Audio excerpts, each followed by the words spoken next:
오늘은 제가 마음속에 오랫동안 품어온 이야기를 꺼내볼까 합니다.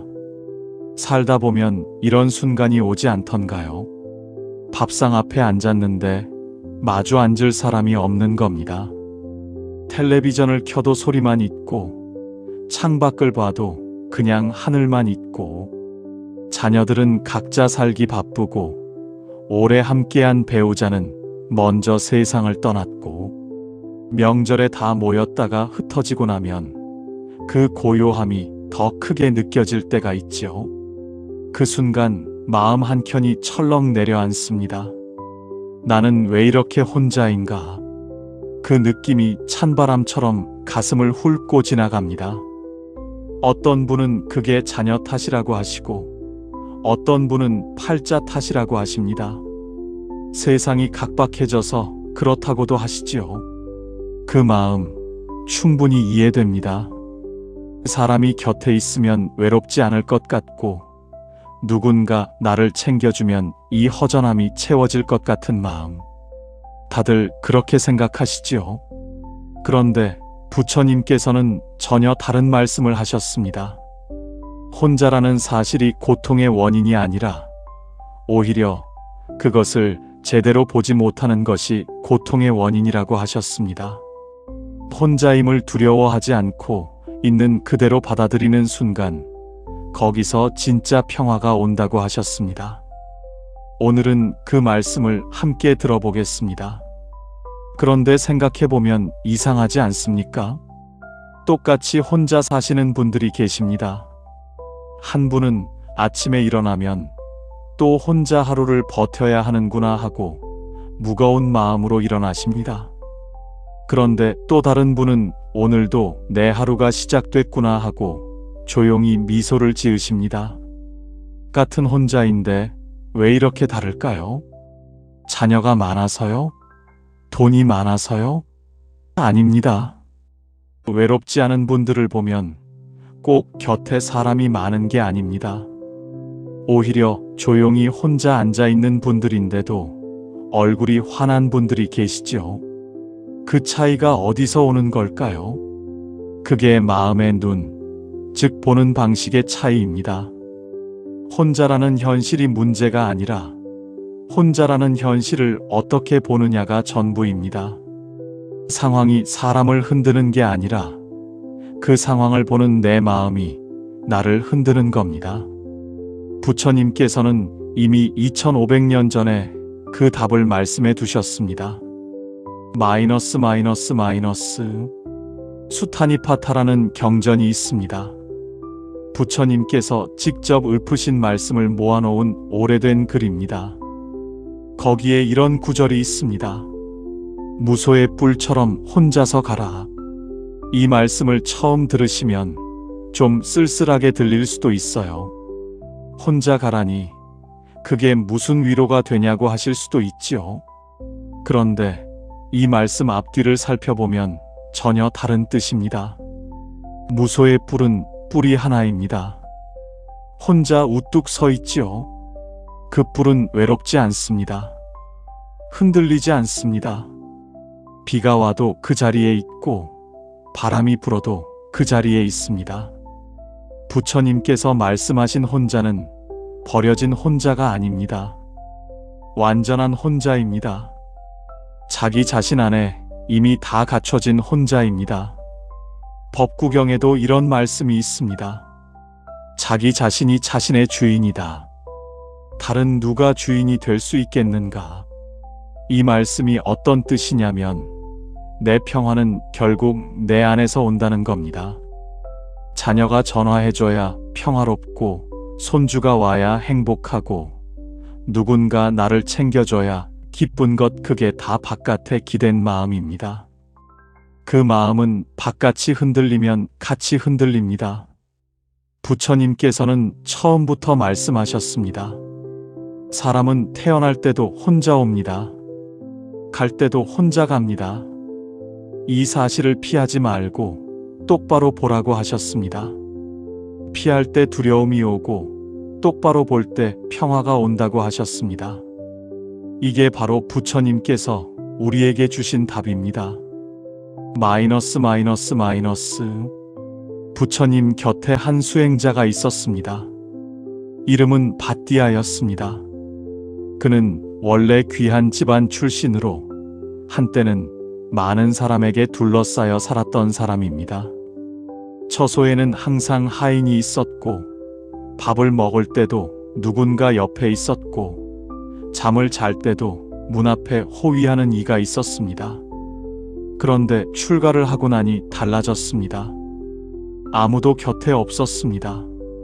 새벽에 홀로 일어나 홀로 바루를 들고 밥을 빌러 다니고 홀로 앉아 수행을 했습니다. 그런데 이상한 일이 생겼습니다. 밧디아가 수행 중에 자꾸 행복하다 하고 중얼거리는 겁니다. 숲속에서 혼자 앉아 있다가도, 밥을 혼자 먹다가도 참 행복하다 하는 소리가 저절로 나왔습니다. 다른 수행자들이 이상하게 여겨 부처님께 여쭈었습니다. 저 사람이 왜 저러는 것입니까? 혼자인데 저게 무슨 행복입니까? 부처님께서 밧디아를 불러 물으셨습니다. 밧디아여, 그대는 왜 그리 중얼거리는가? 밧디아가 대답했습니다. 세존이시여, 저는 예전에 궁궐 같은 집에 살았습니다. 사방에 호위하는 이들이 있었습니다. 그런데도 항상 마음이 불안했습니다. 누군가 나를 해치지 않을까? 재산을 빼앗지 않을까? 사람들이 나를 어떻게 볼까? 늘 긴장하고 살았습니다. 그런데 지금 이 숲속에 아무것도 없이 혼자 앉아 있으니 그 불안이 하나도 없습니다. 그래서 저절로 행복하다는 말이 나옵니다. 부처님께서 고개를 끄덕이시며 말씀하셨습니다.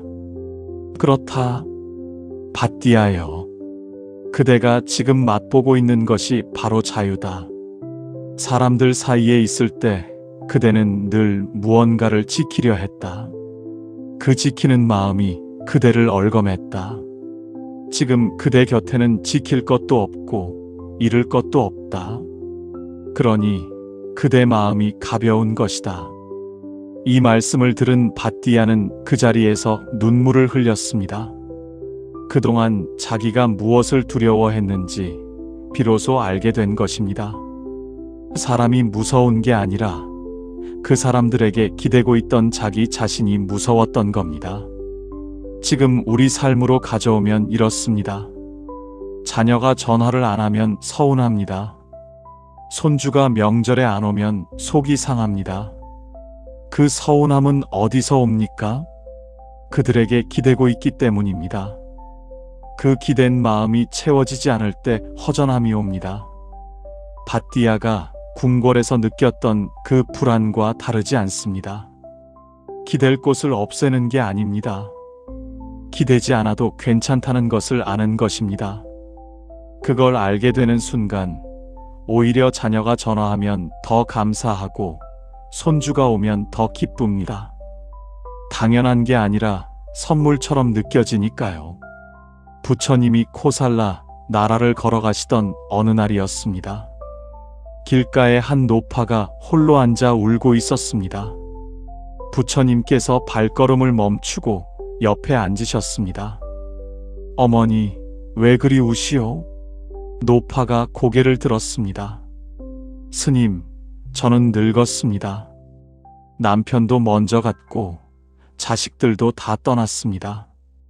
아무도 나를 봐주지 않습니다. 이렇게 사는 게 무슨 의미가 있겠습니까? 부처님께서 잠시 노파의 옆에 그냥 앉아 계셨습니다.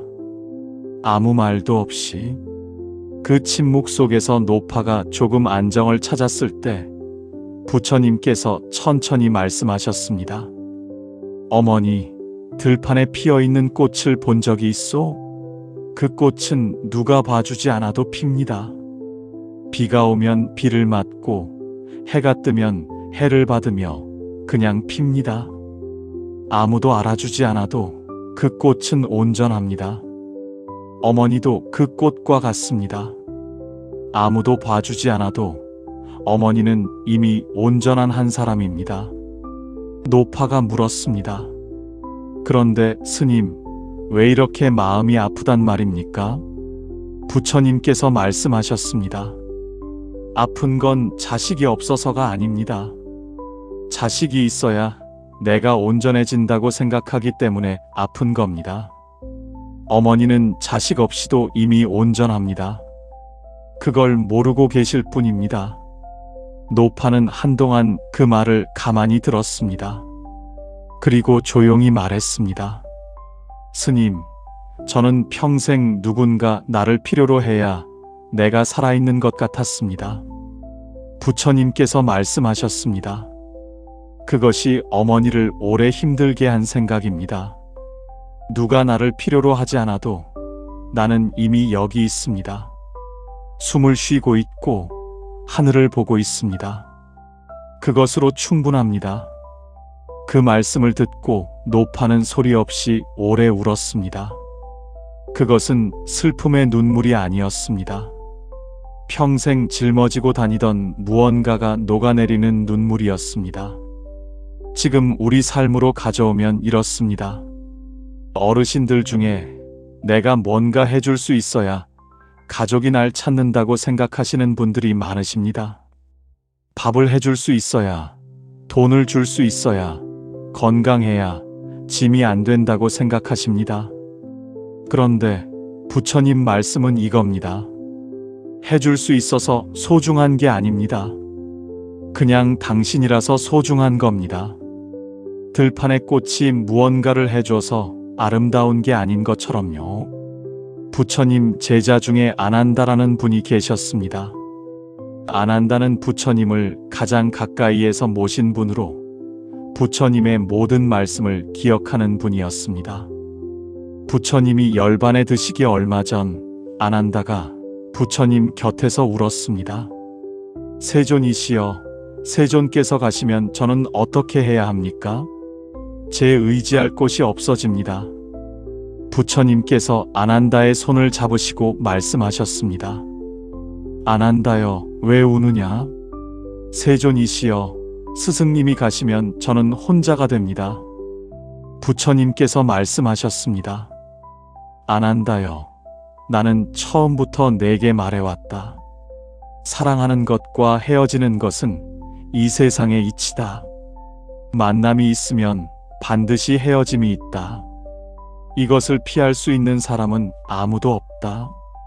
아난다가 말했습니다. 그렇더라도 세존이시여, 너무 두렵습니다. 부처님께서 말씀하셨습니다. 아난다여, 들어라. 너는 스스로를 섬으로 삼아라.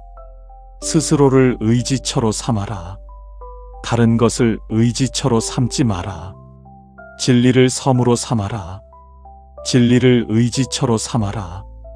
이 말씀은 자바함경과 대반열반경에 기록된 부처님의 마지막 가르침 중 하나입니다.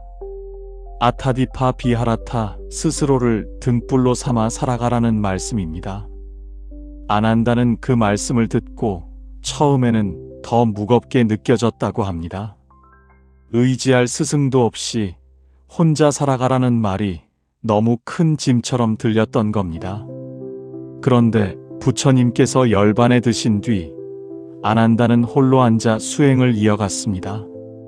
그리고 얼마 후 그는 마침내 깨달음을 얻었습니다. 부처님이 곁에 계실 때는 오히려 부처님께 기대고 있었기 때문에 깨달음이 오지 않았던 겁니다. 혼자가 되고 나서야 비로소 스스로 서게 된 것입니다. 지금 우리 삶으로 가져오면 이렇습니다. 살아오면서 의지했던 분이 떠나간 자리가 있으실 겁니다. 배우자가 먼저 가셨거나 오래된 친구가 곁을 떠났거나 기댈 수 있었던 무언가가 사라진 경험이 있으실 겁니다. 그때 그 빈자리가 너무 커서 무너지는 것 같은 느낌, 아직 가슴에 남아있는 분도 계실 겁니다.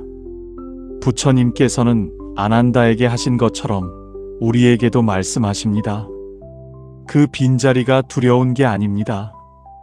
그 빈자리 덕분에 비로소 자기 자신을 만나게 됩니다. 혼자가 된다는 건 버려진다는 뜻이 아닙니다. 드디어 자기 자신에게로 돌아온다는 뜻입니다. 이 세 가지 이야기에서 부처님께서 하신 말씀을 우리 일상에 그대로 가져와 보겠습니다. 아침에 일어났을 때 혼자라는 느낌이 확 밀려올 때가 있습니다. 창밖을 보면 세상은 돌아가는데 나만 홀로 서 있는 것 같은 그 순간. 그때 이렇게 해보시면 어떨까요? 억지로 그 느낌을 쫓아내려 하지 말고 그냥 한번 바라봐 주세요. 아, 지금 내가 혼자라는 걸 느끼고 있구나. 그것을 알아채는 것만으로도 그 느낌의 힘이 조금 줄어듭니다. 바띠아가 숲속에서 홀로 앉아 처음으로 자유를 맛본 것처럼 그 혼자라는 느낌 안에 어쩌면 조용한 자유가 숨어 있을 수 있습니다. 자녀나 손주 생각이 나는데 연락이 없을 때, 그 기다리는 마음이 점점 원망으로 바뀔 때, 들판에 꽃을 떠올려 보십시오. 그 꽃은 누가 봐주기를 기다리지 않습니다. 오늘 햇빛이 좋으면 햇빛을 받고 바람이 불면 바람을 맞으며 그냥 피어 있습니다. 나도 오늘 하루 전화가 오면 기쁘게 받고 오지 않으면 내 하루를 그냥 살아보는 것입니다. 기다리지 않아도 되는 하루가 얼마나 가벼운지 한 번만 해보시면 압니다. 어르신들 중에 이제 나는 쓸모가 없어졌다고 느끼시는 분들이 계십니다. 거동이 불편해지거나 더 이상 집안일을 예전처럼 못하게 되거나 누군가에게 도움을 받아야 하는 처지가 되셨을 때 부처님 말씀을 떠올려 보십시오. 해줄 수 있어서 소중한 게 아닙니다. 그냥 당신이라서 소중합니다. 안 한다가 아무것도 하지 못하고 홀로 앉아 있을 때 깨달음이 온 것처럼 지금 이 자리에 가만히 앉아 있는 것만으로도 당신은 이미 온전합니다. 오늘 이 세 말씀을 하나로 모으면 이겁니다. 자기 자신을 섬으로 삼아라. 자신이 자신의 주인입니다. 다른 누가 내 평화를 줄 수 없습니다. 이 한 구절을 오늘 가슴에 담아두시면 좋겠습니다. 오늘 당장 딱 하나만 해보시면 됩니다. 어렵지 않습니다. 오늘 조용히 혼자 앉는 시간을 딱 5분만 가져보십시오. 텔레비전을 끄고 핸드폰도 내려놓고 그냥 앉아서 자기 숨소리를 들어보십시오. 숨이 들어오고 숨이 나갑니다. 이것이 지금 내가 살아있다는 증거입니다. 그 숨 한 번 한 번이 전부입니다. 그 숨을 느끼는 동안에는 외로울 틈이 없습니다. 지금 이 숨이 바로 내 삶의 전부이고 내가 온전히 나 자신과 함께 있는 순간이니까요. 부처님 말씀처럼 자기 자신을 섬으로 삼는 것, 그 첫걸음이 바로 이 숨 하나입니다. 이것 하나만 하셔도 됩니다. 부처님 말씀이 그렇습니다. 오늘 우리가 함께 들은 말씀은 이것입니다. 혼자라는 사실을 피하지 않고 그 안으로 들어갔을 때 비로소 평화가 온다는 것. 오랫동안 혼자라는 게 부족한 것이라고 생각하셨을 겁니다. 누군가 곁에 있어야 채워진다고, 기댈 곳이 있어야 행복하다고 생각하셨을 겁니다. 하지만 부처님께서는 처음부터 말씀하셨습니다. 당신은 이미 온전합니다. 지금 이 자리에, 지금 이 숨 속에 당신은 이미 충분합니다. 들판에 혼자 핀 꽃은 외롭지 않습니다. 그냥 피어 있는 것만으로 이미 아름답습니다. 오늘 하루 당신도 그 꽃처럼 그냥 당신으로 있어 주십시오. 그것으로 충분합니다.